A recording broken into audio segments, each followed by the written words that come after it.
Whoever says, I know him, but does not keep his commandments is a liar, and the truth is not in him. 1 John 2:4. Dear listener, we ought to walk in the same way Jesus walked. Whoever says, I know him, but does not keep his commandments is a liar, and the truth is not in him, but whoever keeps his word, in him truly the love of God is perfected. By this we may know that we are in him. Whoever says he abides in him ought to walk in the same way in which he walked. 1 John 2, verses 4-6. No one who abides in him keeps on sinning. No one who keeps on sinning has either seen him or known him. 1 John 3:6. These verses describe the true believer and false believer.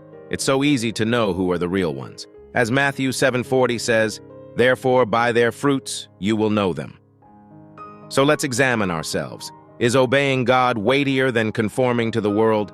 Do we feel godly sorrow whenever we sin, or do we enjoy sinning instead?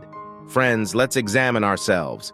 Everyone can say he believes in Jesus, but his actions show the opposite. We have to know that a real believer is given a new heart.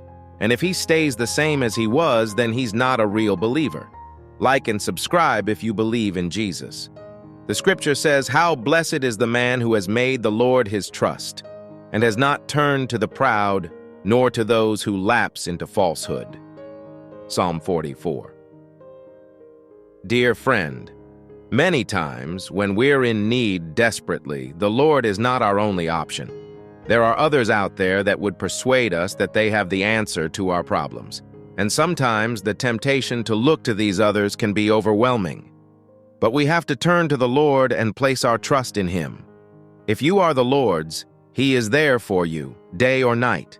Your life is in his hands, and his care for you is as real as a father's love for his child. Indeed, blessed is the man who has made the Lord his trust. He will not fear for the future.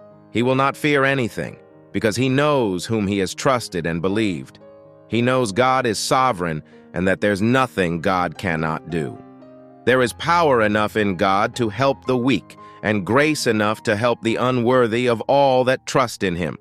Like if you believe in God,